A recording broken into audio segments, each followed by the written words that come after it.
ninth graders, I'm going to take some time to go over the two word problems that were on the transitive property side of the worksheet. On this one, it says Mrs. Ruber started her savings account with $105. She adds $10 each month, including the first month. Mrs. Miller started her account with $0 and she adds $25 each month. After how many months will they both have the same amount in their accounts, and how much will they each have?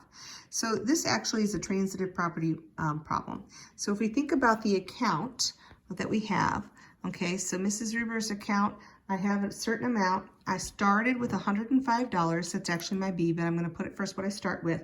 And then I'm going to add $10 and I'm going to put M for month. So I have $10 that month. Now Mrs. Miller, her account, she starts with $0, but she adds $25 each month. So you can see this is very similar to because both variables are isolated. You could use substitution, but whenever I have the same variable isolated, I like to use the transitive property. So I'm going to say that, and I use the first letter of the whatever they're asking for in word problems, so I know what I'm keeping track of. Instead of using X's and Y's, I'm going to go, okay, well, this is the account and this is the month.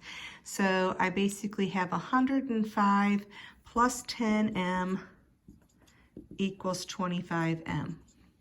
If I subtract 10M from both sides, that's going to give me 105 equals 15M. So now I'm going to divide both sides by 15, and 15 does go into 105 7 times. So basically it's going to take 7, and the M stands for months. So it's going to take 7 months for the accounts to be the same, and now we have to figure out how much do each of us have that same amount.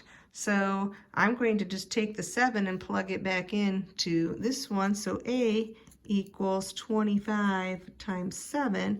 And again, I don't do that. The only way I can do it mentally is if I think of dollars. So I know 8 quarters is $2. So 7 quarters is going to be 175. So the amount in the account is going to be $175. So that's the answer to the first word problem. It's going to take 7 months for us both to have the same amount at $175. Now the second word problem is going to have to be done through something that you haven't learned yet, but you're about to, with elimination. So I'm going to go ahead and walk you through this word problem. Actually, I think you could use substitution too if you chose, but I like the elimination. I'll show you why. So the drama club sold 421 tickets.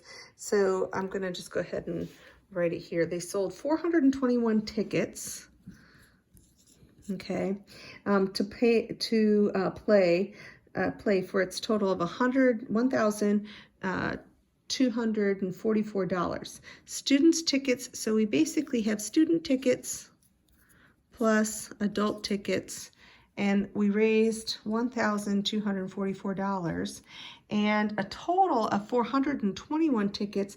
They were $2 for the student ticket and $5 for the adult ticket, so that was 421 tickets. So notice that I'm going to say, actually I have that backwards.